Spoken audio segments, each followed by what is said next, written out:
মোৰ কন্যাৰ সৈতে তই বিশ্বাসঘাতকতা কৰিছ, গতিকে মই তোক অভিশাপ দিলো যে তই মুহূৰ্তৰ ভিতৰতে এজন বুঢ়া মানুহলৈ ৰূপান্তৰ হৈ যা। দৈত্যগুৰু শুক্ৰাচাৰ্যৰ মুখৰ পৰা এই অভিশাপ নিৰ্গত হোৱাৰ লগে লগে সুদৰ্শন যুৱক ৰজা যজাতিৰ শৰীৰত বাৰ্ধক্যই দেখা দিলে আৰু তেওঁ নিমিষৰ ভিতৰতে এজন বৃদ্ধ মানুহলৈ ৰূপান্তৰ হ'ল। নিজৰ শৰীৰৰ এই অৱস্থা দেখি ৰজা যজাতি কান্দি উঠিল।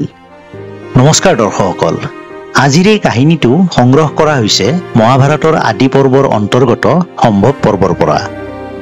গুৰু শুক্ৰাচাৰ্যই ৰজা যজাতিক কিয় বৃদ্ধ হ'বলৈ অভিশাপ দিছিল, দেৱযানী, শৰ্মিষ্ঠা আৰু যজাতিৰ সম্পূৰ্ণ ঘটনাটো কি, আহক আজিৰ এই ভিডিঅ'টোত এই সকলোবোৰ কথা জানিবলৈ চেষ্টা কৰোঁ। প্ৰাচীন কালত নিজৰ শ্ৰেষ্ঠত্ব প্ৰতিপন্ন কৰাৰ উদ্দেশ্যে দেৱতা আৰু অসুৰসকলৰ মাজত সঘনাই যুদ্ধ হৈছিল। এই যুদ্ধত কেতিয়াবা যদি দেৱতাসকলৰ জয় হয়, কেতিয়াবা আকৌ অসুৰসকলৰ জয় হয়। কিন্তু এটা সময়ত এনেকুৱা হ'ল যে অসুৰসকলৰ ক্ষমতা দেৱতাসকলতকৈ বহুগুণে বৃদ্ধি পালে। ইয়াৰ কাৰণ হ'ল মৃত সঞ্জীৱনী বিদ্যা। অসুৰ বা দৈত্যসকলৰ গুৰু আছিল দৈত্যগুৰু শুক্ৰাচাৰ্য। ভগৱান সদাশিৱৰ আশীৰ্বাদত গুৰু শুক্ৰাচাৰ্যই লাভ কৰিছিল মৃত সঞ্জীৱনী বিদ্যা। গতিকে যুদ্ধত যদি কোনোবা অসুৰৰ মৃত্যু হয়, তেতিয়া এই মৃত সঞ্জীৱনী বিদ্যাৰ সহায়ত গুৰু শুক্ৰাচাৰ্যই মৃত অসুৰজনক পুনৰ জীৱন দান দিছিল। ফলত দেৱতাসকলৰ বাবে এয়া এক বৃহৎ সমস্যা হৈ পৰিছিল। গতিকে ইয়াৰ উপায় কি? এই সমস্যাৰ সমাধান বিচাৰি দেৱতাসকলে তেওঁলোকৰ গুৰু বৃহস্পতিৰ ওচৰ চাপিলে। তেতিয়া গুৰু বৃহস্পতিয়ে এটা পৰিকল্পনা কৰিলে। গুৰু বৃহস্পতিৰ পুত্ৰ আছিল কচ। কচ এজন অতি সুদৰ্শন যুৱক আছিল। পৰিকল্পনা অনুসৰি বৃহস্পতিয়ে তেওঁৰ পুত্ৰ কচক ক'লে, তুমি ছদ্মবেশ ধাৰণ কৰি গৈ গুৰু শুক্ৰাচাৰ্যৰ শিষ্য হোৱাগৈ আৰু তাত গৈ মৃত সঞ্জীৱনী বিদ্যা শিকিবলৈ চেষ্টা কৰা। গুৰু বৃহস্পতিয়ে জানিছিল যে এই কাৰ্য ইমান সহজ নহয়। গতিকে তেওঁ কচক পুনৰ ক'লে, তুমি গৈ যদি শুক্ৰাচাৰ্যৰ ৰূপৱতী কন্যা দেৱযানীক তোমাৰ প্ৰেমৰ জলত মোহিত কৰিব পাৰা, তেতিয়াহে এই কাৰ্য তোমাৰ বাবে সহজ হ'ব। কথামতেই কাম। কচে গৈ আত্মপৰিচয় গোপন কৰি গুৰু শুক্ৰাচাৰ্যৰ ওচৰত শিষ্য হৈ শিক্ষা গ্ৰহণ কৰিব ধৰিলে। কচ আছিল এজন অতি সুদৰ্শন যুৱক। তেওঁৰ ৰূপ দেখি গুৰুপুত্ৰী দেৱযানী তেওঁৰ প্ৰেমত পৰিল। কিন্তু এই কথা দেৱযানীয়ে কাৰো আগত প্ৰকাশ নকৰিলে। দিন যোৱাৰ লগে লগে কিবা প্ৰকাৰে অসুৰসকলে গম পালে যে কচে মৃত সঞ্জীৱনী বিদ্যা আহৰণৰ বাবেহে শুক্ৰাচাৰ্যৰ শিষ্য হৈছে। আৰু যদি সেয়াই হ'বলৈ হয়, তেতিয়াহ'লে অনাগত সময় অসুৰসকলৰ বাবে ভয়ানক হৈ পৰিব। গতিকে বাটৰ কাঁইট আঁতৰোৱাৰ বাবে অসুৰসকলে এদিন সুবিধা বুজি কচক হত্যা কৰিলে। এই কথা যেতিয়া দেৱযানীয়ে গম পালে, তেতিয়া তাই কান্দি কান্দি কচক পুনৰ জীৱিত কৰি তুলিবলৈ পিতৃ শুক্ৰাচাৰ্যক অনুৰোধ জনালে। দেৱযানীৰ হিয়া ভঙা কান্দন দেখি শুক্ৰাচাৰ্যই বুজি উঠিল যে তেওঁৰ কন্যা কচৰ প্ৰেমত পৰিছে। দেৱযানী আছিল শুক্ৰাচাৰ্যৰ একমাত্ৰ সন্তান। গতিকে তেওঁ জীয়েকক বহুত মৰম কৰিছিল। সেয়েহে তেওঁ জীয়েকৰ অনুৰোধ ৰক্ষা কৰি মৃত সঞ্জীৱনী মন্ত্ৰ প্ৰয়োগ কৰি কচক পুনৰ জীৱন দান দিলে। কিন্তু এই কথাত অসুৰবোৰ ক্ষুণ্ণ হৈ পৰিল। সিহঁতৰ মনত কচৰ প্ৰতি হিংসাৰ জুইকুৰা আৰু অধিক ভয়ানকভাৱে জ্বলি উঠিল। ইয়াৰ ফলস্বৰূপে এদিন কচক অকলশৰে পাই অসুৰবোৰে নিৰ্দয়ভাৱে তেওঁক পুনৰ হত্যা কৰিলে। এইবাৰো দেৱযানীৰ অনুৰোধত পিতৃ শুক্ৰাচাৰ্যই মৃত সঞ্জীৱনী মন্ত্ৰ প্ৰয়োগ কৰি কচক পুনৰ জীয়াই তুলিলে। অসুৰবোৰ এইবাৰো সফল হ'ব নোৱাৰিলে।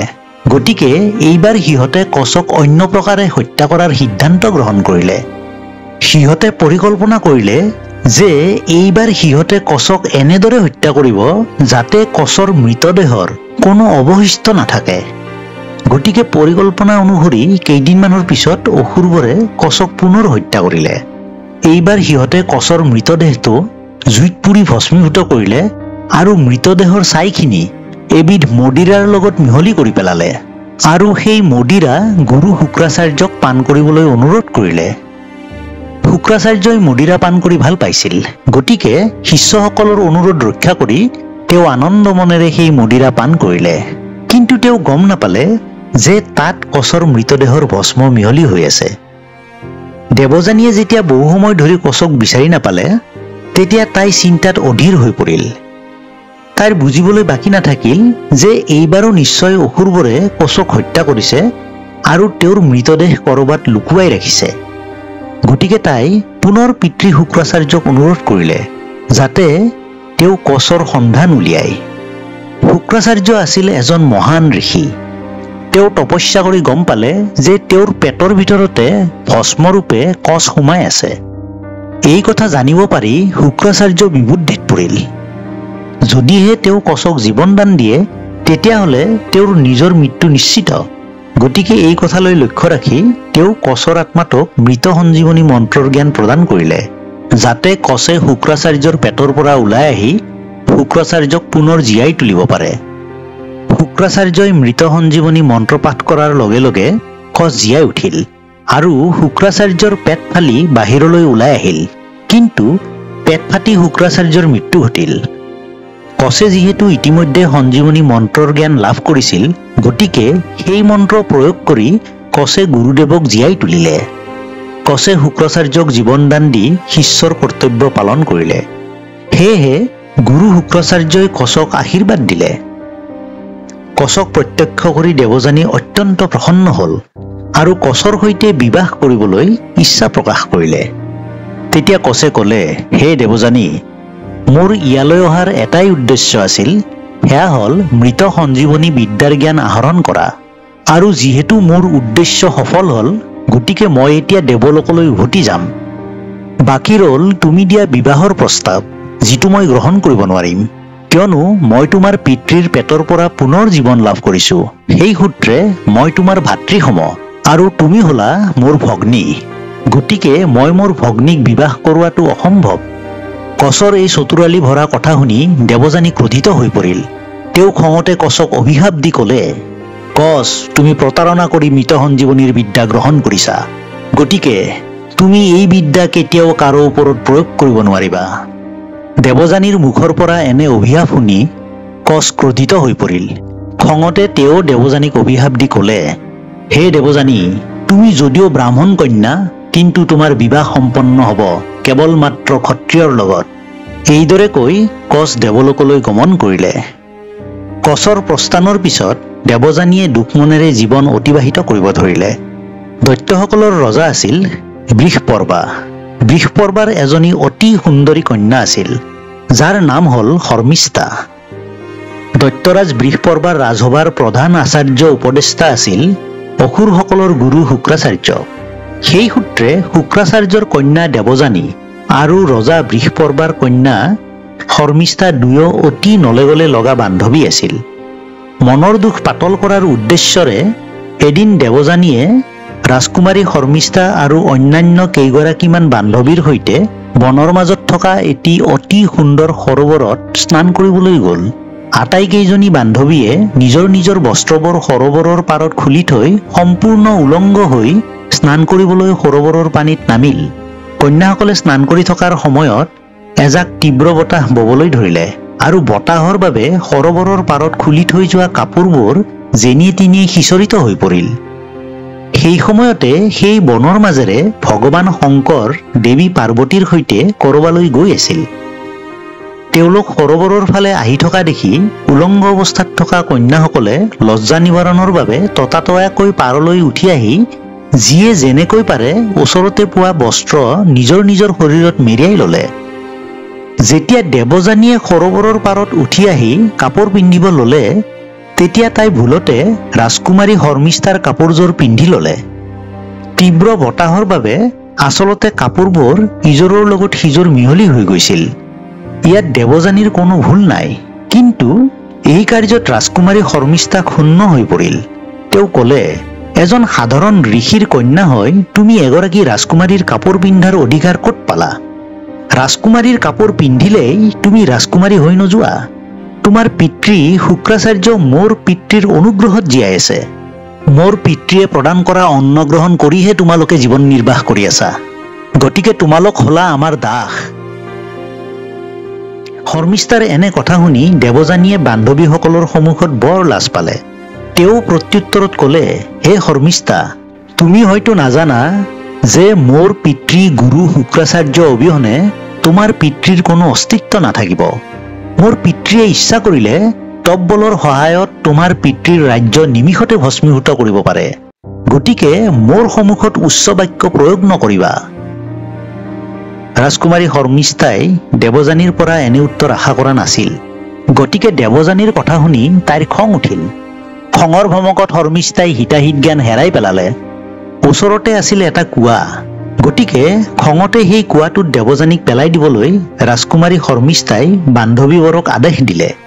সিহঁতে ৰাজকুমাৰীৰ আদেশ অমান্য কৰিব নোৱাৰে। গতিকে সকলোৱে মিলি দেৱযানীক কুঁৱাত পেলাই দিলে আৰু ইয়াৰ পিছত সকলোৱে নিজৰ নিজৰ গৃহলৈ গমন কৰিলে। ঘটনাক্ৰমে সেইদিনা সেই বনৰ মাজত ক্ষত্ৰিয় ৰজা যযাতিয়ে চিকাৰ কৰিবলৈ আহিছিল। বনৰ মাজত ঘূৰি ফুৰি পিয়াহত অণ্ঠকণ্ঠ শুকাই যোৱাত পানী বিচাৰি বিচাৰি ৰজা যযাতিয়ে গৈ এটা কুঁৱাৰ পাৰত উপস্থিত হ'ল। তেওঁ কুঁৱাৰ ভিতৰলৈ জুমি চাই দেখিলে যে এজনী অতি সুন্দৰী যুৱতী কন্যাই সহায় বিচাৰি আৰ্তনাদ কৰি আছে। কুঁৱাটো বেছি গভীৰ নাছিল, কিন্তু কুঁৱাৰ দেৱালখন থিয় হোৱা বাবে কন্যাজনী ওপৰলৈ উঠি আহিব পৰা নাছিল। ইয়াকে দেখি যযাতিয়ে সোঁহাতখন আগবঢ়াই দি কন্যাজনীৰ সোঁহাতত ধৰি কুঁৱাৰ ভিতৰৰ পৰা বাহিৰলৈ উলিয়াই আনিলে আৰু তাইক সুধিলে, তুমি কোন? তুমি এই কুঁৱাটোত পৰিলা কেনেকৈ? তোমাৰ পিতৃৰ নাম কি? তুমি ক'ত থাকা? তেতিয়া যুৱতীগৰাকীয়ে ক'লে, মোৰ নাম দেৱযানী, মই দৈত্যগুৰু শুক্ৰাচাৰ্যৰ কন্যা। এইদৰে নিজৰ পৰিচয় দিয়াৰ পিছত দেৱযানীয়ে কেনেকৈ কুঁৱাত পৰিল এই বিষয়ে বিৱৰি ক'লে। লগতে অতি বিনম্ৰভাৱে তেওঁ যযাতিক ক'লে, হে মহাৰাজ, আপুনি মোৰ সোঁহাতত ধৰি ওপৰলৈ তুলি আনিলে, কিন্তু নিয়মমতে কোনো পুৰুষে যদি কোনো যুৱতীৰ সোঁহাতত স্পৰ্শ কৰে তেতিয়াহ'লে সেই পুৰুষজনে যুৱতীগৰাকীক বিয়া কৰাব লাগে। সেয়েহে মহাৰাজ, আপুনি মোক পত্নী হিচাপে গ্ৰহণ কৰক। দেৱযানীৰ কথা শুনি যযাতিয়ে ক'লে, হে সুন্দৰী, তুমি ব্ৰাহ্মণ কুলৰ কন্যা। ইয়াৰ উপৰিও দৈত্যগুৰু শুক্ৰাচাৰ্য তোমাৰ পিতৃ। মই হলো এজন সামান্য ক্ষত্ৰিয় কুলৰ লোক। এনে ক্ষেত্ৰত মই তোমাক পত্নী হিচাপে গ্ৰহণ কৰাটো দোষণীয় হ'ব, আৰু এই কথা গুৰু শুক্ৰাচাৰ্যই গম পালে মোক অভিশাপ দিব। গতিকে হে কন্যা, কৃপা কৰি তুমি নিজৰ গৃহলৈ উভতি যোৱা। এইবুলি কৈ মহাৰাজ যযাতি সেই ঠাইৰ পৰা প্ৰস্থান কৰিলে আৰু নিজৰ ৰাজধানীলৈ উভতি গ'ল। দেৱযানী আছিল অতি অভিমানী যুৱতী। বৃষপৰ্বাৰ জীয়েকে ইমান অপমান কৰাৰ পিছত বৃষপৰ্বাৰ ৰাজ্যলৈ উভতি যোৱাটো তেওঁৰ বাবে অতি অসহনীয় কথা। সেয়েহে তেওঁ গছ এজোপাৰ তলতে বহি থাকিল। ইফালে দেৱযানী বহু দেৰিলৈকে ঘূৰি নহাত দৈত্যগুৰু শুক্ৰাচাৰ্য মহা চিন্তাত পৰিল। বহু সময় ধৰি অনুসন্ধান কৰাৰ অন্তত দেৱযানীৰ সন্ধান ওলাল, আৰু ইয়াৰ পিছত যেতিয়া শুক্ৰাচাৰ্যই আহি দেৱযানীৰ ওচৰত উপস্থিত হ'ল তেতিয়া শুক্ৰাচাৰ্যই মৰমেৰে দেৱযানীক সুধিলে, আই, তুমিনো ঘৰলৈ কিয় নোযোৱা? দেৱযানীয়ে তেতিয়া অসুৰৰাজ বৃষপৰ্বাৰ জীয়েক শৰ্মিষ্ঠাই কৰা অপমানৰ কথা সবিশেষ বিৱৰি ক'লে। জীয়েকৰ লগত ঘটি যোৱা ঘটনাটো শুনি শুক্ৰাচাৰ্য ক্ৰোধিত হৈ পৰিল। তেওঁ অসুৰৰাজ বৃষপৰ্বাৰ ওচৰলৈ গ'ল আৰু ক্ৰোধেৰে সমগ্ৰ ঘটনা বিৱৰি কৈ ক'লে, আপোনাৰ পুত্ৰীয়ে মোৰ কন্যাক ঘোৰ অপমান কৰিছে, যাৰ বাবে মোৰ কন্যাই আপোনাৰ ৰাজ্যলৈ উভতি নহাৰ সিদ্ধান্ত লৈছে। গতিকে ময়ো আপোনাৰ ৰাজ্য ত্যাগ কৰাৰ সিদ্ধান্ত গ্ৰহণ কৰিলোঁ। শুক্ৰাচাৰ্যৰ কথা শুনি বৃষপৰ্বাই ক'লে, হে গুৰুদেৱ, আপুনি মোক ক্ষমা কৰক। মই এই বিষয়ে একেবাৰে অজ্ঞ। আপুনি মোৰ গুৰু। আপুনি যদি মোৰ ৰাজ্য এৰি যায় তেনেহ'লে মোৰ ৰাজ্যৰ কোনো অস্তিত্ব নাথাকিব। গতিকে হে গুৰুদেৱ, কৃপা কৰি আপুনি আপোনাৰ সিদ্ধান্ত ত্যাগ কৰক। ৰজাৰ প্ৰাৰ্থনা শুনি শুক্ৰাচাৰ্যই ক'লে, মহাৰাজ, আপুনি যদি মোৰ কন্যাক বুজাই বঢ়াই আপোনাৰ ৰাজ্যলৈ উভতাই আনিব পাৰে তেতিয়া হয়তো মই আপোনাৰ ইয়াত থকাৰ কথা ভাবিব পাৰোঁ। গুৰু শুক্ৰাচাৰ্যৰ কথাত সঁহাৰি জনাই ৰজা বৃষপৰ্বাই মন্ত্ৰীসকলৰ সৈতে গৈ দেৱযানীৰ ওচৰ পালেগৈ। ৰজাই শৰ্মিষ্ঠাই কৰা ভুলৰ বাবে দেৱযানীক ক্ষমা বিচৰাৰ লগতে দেৱযানীক ৰাজধানীলৈ উভতি আহিবলৈ অনুৰোধ কৰিলে। বৃষপৰ্বাৰ কথা শুনি দেৱযানীয়ে ক'লে, শৰ্মিষ্ঠাই যদি গোটেই জীৱন মোৰ দাসী হিচাপে থাকিম বুলি কথা দিয়ে তেতিয়াহে মই আপোনাৰ ৰাজ্যলৈ উভতি যাম। কাৰণ শৰ্মিষ্ঠাই কেৱল মোকেই নহয় মোৰ পিতৃদেৱতাৰ কথা কৈও অপমানসূচক মন্তব্য কৰিছিল। দেৱযানীৰ কথা শুনি বৃষপৰ্বাই জীয়েক শৰ্মিষ্ঠাক মাতি আনিলে আৰু তাইক দেৱযানীক ক্ষমা খুজিব ক'লে। লগতে দেৱযানীৰ চৰ্ত মানি ল'বলৈ ক'লে। পিতৃৰ আদেশ পাই শৰ্মিষ্ঠাই ক'লে, হে দেৱযানী, মোক ক্ষমা কৰি দিবা। মোৰ বাবে গুৰু শুক্ৰাচাৰ্যই এই ৰাজ্য ত্যাগ কৰিলে মোৰ পিতৃ গুৰুহীন হৈ পৰিব। গতিকে মই মিনতি কৰিছোঁ তোমালোকে যেন এই ৰাজ্য ত্যাগ নকৰা। ইয়াৰ বিনিময়ত মই তোমাৰ চৰ্ত মানি লৈ পৰেতো জীৱন মই তোমাৰ দাসী হৈ থাকিম। শৰ্মিষ্ঠাই এইদৰে ক্ষমা খুজি কাকুতি মিনতি কৰাত দেৱযানী পুনৰ পিতৃ শুক্ৰাচাৰ্যৰ সৈতে বৃষপৰ্বাৰ ৰাজধানীলৈ উভতি গ'ল। ইয়াৰ কিছুদিনৰ পিছত দেৱযানীয়ে ৰজা যযাতিক লগ পাই তেওঁক বিবাহ কৰাবলৈ পুনৰ অনুৰোধ কৰিলে আৰু ক'লে, হে মহাৰাজ, দেৱগুৰু বৃহস্পতিৰ পুত্ৰ কছে মোক অভিশাপ দিছিল যে যদিও মই ব্ৰাহ্মণ কন্যা কিন্তু মোৰ বিবাহ কেৱল মাত্ৰ ক্ষত্ৰিয় পুৰুষৰ লগতহে হ'ব। আপুনি যিহেতু এজন ক্ষত্ৰিয় আৰু আপুনি সিদিনাখন যিহেতু মোৰ সোঁহাতত ধৰিলে, গতিকে আপুনিয়ে মোক বিয়া কৰাওক। দেৱযানীৰ এই কথাই যযাতিৰ মনত উৎসাহ জগালে। তেওঁ মনতে ভাবিলে, দেৱযানীয়ে যিহেতু নিজেই কৈছে যে কচৰ পৰা লাভ কৰা অভিশাপৰ ফলত তাইৰ বিবাহ ক্ষত্ৰিয়ৰ লগতহে হ'ব, গতিকে তাই আগবঢ়োৱা বিবাহৰ প্ৰস্তাৱটো মই প্ৰত্যাখ্যান কৰাটো উচিত নহ'ব। এই কথা ভাবি যযাতিয়ে গুৰু শুক্ৰাচাৰ্যৰ ওচৰলৈ গৈ সমগ্ৰ ঘটনা বিৱৰি ক'লে আৰু তেওঁ যে দেৱযানীক বিয়া কৰাব বিচাৰে সেই বিষয়ে জনালে। গুৰু শুক্ৰাচাৰ্যই সকলো কথা বিবেচনা কৰি অৱশেষত দেৱযানীক বিয়া কৰাবলৈ যযাতিক অনুমতি প্ৰদান কৰিলে। যথাসময়ত বৈদিক প্ৰথাৰে যযাতি আৰু দেৱযানীৰ বিবাহ সম্পন্ন হ'ল। পূৰ্ব চৰ্ত অনুসৰি শৰ্মিষ্ঠা দাসী হিচাপে দেৱযানীৰ লগত যযাতিৰ ঘৰলৈ গ'ল। দেৱযানীৰ দৰে ৰাজকুমাৰী শৰ্মিষ্ঠাও আছিল অতি ৰূপৱতী। গতিকে কিবা অঘটন ঘটাৰ আগতেই দেৱযানীয়ে বৈবাহিক জীৱনৰ প্ৰথম দিনাই যযাতিক সকীয়াই দিলে। হে মহাৰাজ, এই কথা স্পষ্টভাৱে মনত ৰাখিব যে যদিও শৰ্মিষ্ঠা মোৰ দাসী হিচাপে ইয়ালৈ আহিছে, তথাপিও তাই কিন্তু এজনী সুন্দৰী ভৰ যৌৱনা কন্যা। গতিকে আপুনি যাতে কেতিয়াও শৰ্মিষ্ঠাৰ ওচৰ চাপিবলৈ চেষ্টা নকৰে, নহ'লে ইয়াৰ পৰিণাম ভয়ানক হ'ব। যযাতিয়ে পত্নীৰ কথাত হয়ভৰ দিলে। কিন্তু ইয়াৰ পিছতো শৰ্মিষ্ঠাক লৈ দেৱযানীৰ মনত এক সন্দেহৰ ভাৱ সদায় জীয়াই থাকিল। যযাতিয়েও কোনোদিনে শৰ্মিষ্ঠাৰ ওচৰ চাপিবলৈ সাহস নকৰিলে, কিয়নো তেওঁৰ পত্নী দেৱযানী হ'ল অসুৰসকলৰ গুৰু শুক্ৰাচাৰ্যৰ পুত্ৰী। গতিকে অলপ ইফাল সিফাল হোৱা মানেই শুক্ৰাচাৰ্যৰ ৰোষত পৰাটো নিশ্চিত। এনেদৰে লাহে লাহে সময় বাগৰি গ'ল। সময়ত দেৱযানী গৰ্ভৱতী হ'ল। তেতিয়া তাকে দেখি ভৰ যৌৱনা শৰ্মিষ্ঠাৰ মনতো যৌৱনৰ ঢৌৱে আমনি কৰিব ধৰিলে। তেনেতে এদিন সুদৰ্শন যুৱক যযাতিক অকলশৰে দেখি শৰ্মিষ্ঠাই নিজৰ মনটোক বান্ধি ৰাখিব নোৱাৰিলে। তাই একান্তভাৱে যযাতিৰ ওচৰ চাপি আহি প্ৰেম নিবেদন কৰিলে আৰু তাইকো ভাৰ্যাৰূপে গ্ৰহণ কৰিবলৈ প্ৰাৰ্থনা কৰিলে। ৰজা যযাতিয়ে ৰূপৱতী শৰ্মিষ্ঠাৰ মৰমহনা আবেদন প্ৰত্যাখ্যান কৰিব নোৱাৰিলে। দেৱযানীৰ অজ্ঞাতে যযাতিয়ে শৰ্মিষ্ঠাকো বিয়া কৰালে। এইফালে দেৱযানীৰ গৰ্ভৰ পৰা যযাতিৰ দুটি পুত্ৰ সন্তান জন্ম পালে। তেওঁলোকৰ নাম আছিল ক্ৰমে যদু আৰু তুৰ্ভাসু। দৰ্শকসকল, দেৱযানী আৰু যযাতিৰ বৰপুত্ৰ যদুৰ পৰাই যদুবংশৰ উৎপত্তি হৈছিল। পিছলৈ এই বংশতে জন্মগ্ৰহণ কৰিছিল প্ৰভু শ্ৰীকৃষ্ণই। আনফালে যথাসময়ত শৰ্মিষ্ঠাৰ গৰ্ভৰ পৰাও যযাতিৰ তিনিটা সন্তান জন্ম হ'ল। তেওঁলোকৰ নাম আছিল ক্ৰমে দ্ৰুয়ু, অনু আৰু পুৰু। কিন্তু যযাতি আৰু শৰ্মিষ্ঠাৰ এই গোপন সম্বন্ধৰ কথা বেছিদিন গোপন হৈ নাথাকিল। এদিন দেৱযানীয়ে বিনোদনৰ বাবে এখন উদ্যানত খোজকাঢ়ি আছিল। তেনেতে তাই দেখিলে যে সেই উদ্যানৰ মাজত তিনিটা অতি মৰম লগা ফুলকুমলীয়া ল'ৰাই খেলি আছে, কিন্তু তেওঁলোকৰ কপালত ৰাজতিলক লগোৱা আছিল।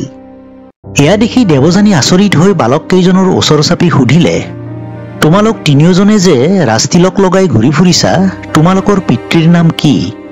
তেতিয়া ল'ৰাকেইজনে ক'লে, আমাৰ পিতৃৰ নাম ৰজা যযাতি।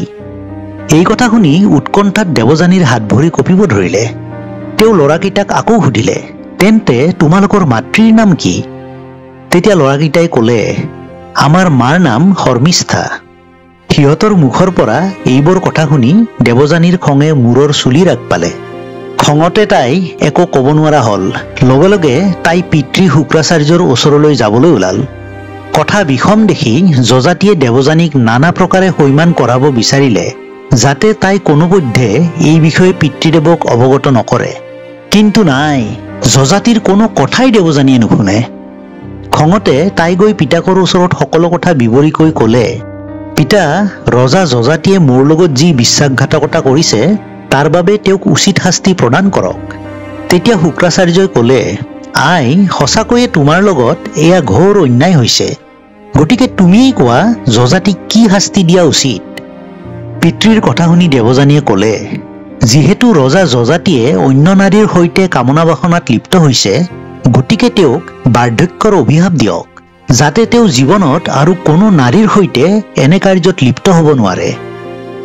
দেৱযানীৰ মুখৰ পৰা এই কথা শুনা মাত্ৰকে শুক্ৰাচাৰ্যই যযাতিক অভিশাপ দি ক'লে, হে যযাতি, মোৰ কন্যাৰ লগত তই বিশ্বাসঘাতকতা কৰিছ।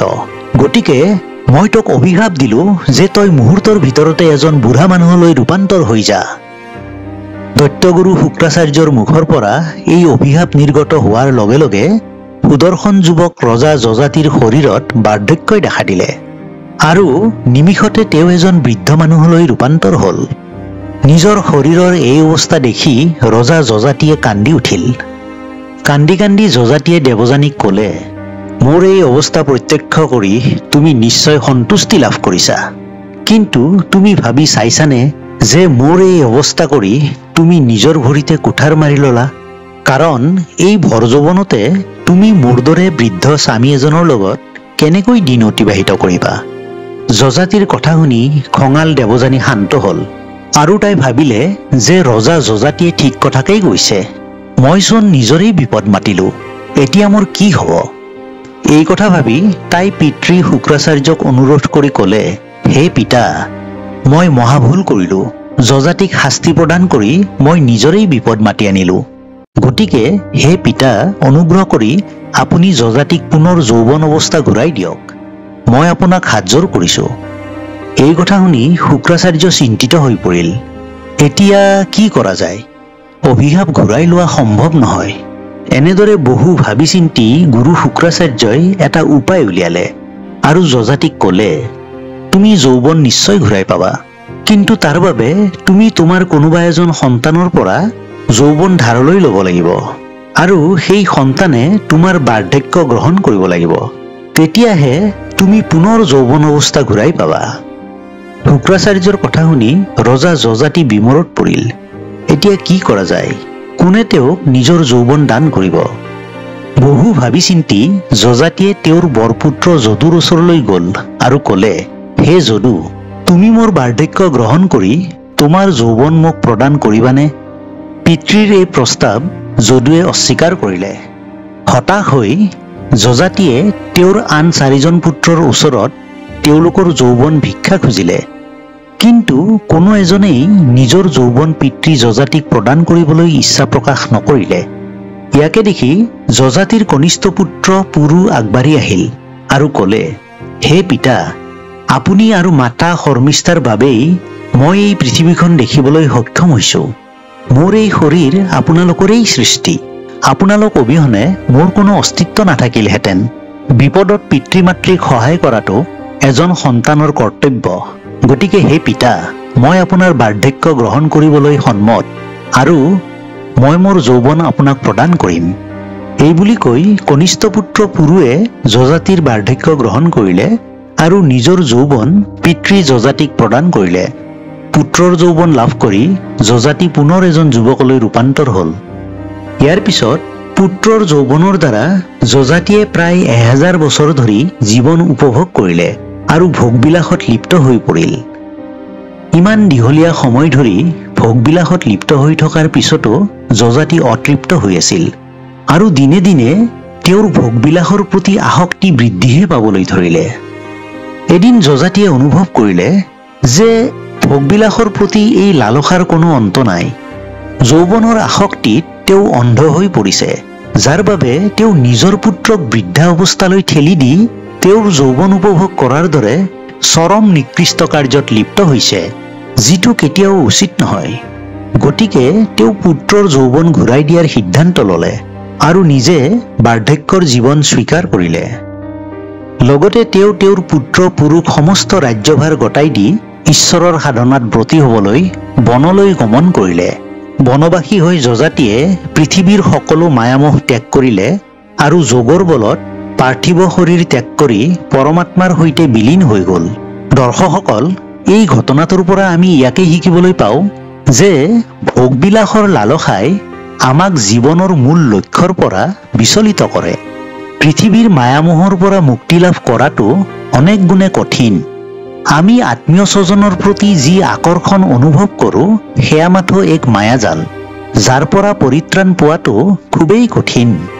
কেৱল সেই ব্যক্তিয়েই এই মায়ামোহৰ পৰা মুক্ত হ'ব পাৰে যিজনে পৰম প্ৰভু ভগৱানৰ ওচৰত নিজক সমৰ্পণ কৰিবলৈ সক্ষম হয়। দৰ্শকসকল, আজিৰ এই ভিডিঅ'টো আপোনালোকৰ কেনেকুৱা লাগিল ভিডিঅ'টোৰ কমেণ্ট বক্সত কমেণ্ট কৰিবলৈ নাপাহৰিব। আৰু যদিহে ভিডিঅ'টো আপোনালোকে ভাল পালে অনুগ্ৰহ কৰি লাইক বাটনটো প্ৰেছ কৰি দিব। আৰু এতিয়ালৈকে যদি মোৰ এই চেনেলটো আপোনালোকে ছাবস্ক্ৰাইব কৰা নাই, অনুগ্ৰহ কৰি ছাবস্ক্ৰাইব কৰিব আৰু ওচৰতে থকা বেল আইকনটো প্ৰেছ কৰি ৰাখি দিব। তেতিয়াহ'লে আগলৈ আহিবলগীয়া এনেকুৱা ধৰণৰ ভিডিঅ'সমূহৰ আপডেট আপোনালোকে পাই থাকিব। গতিকে দৰ্শকসকল, আজিৰ এই ভিডিঅ'টো এইখিনিতে শেষ কৰিছোঁ। ধন্যবাদ।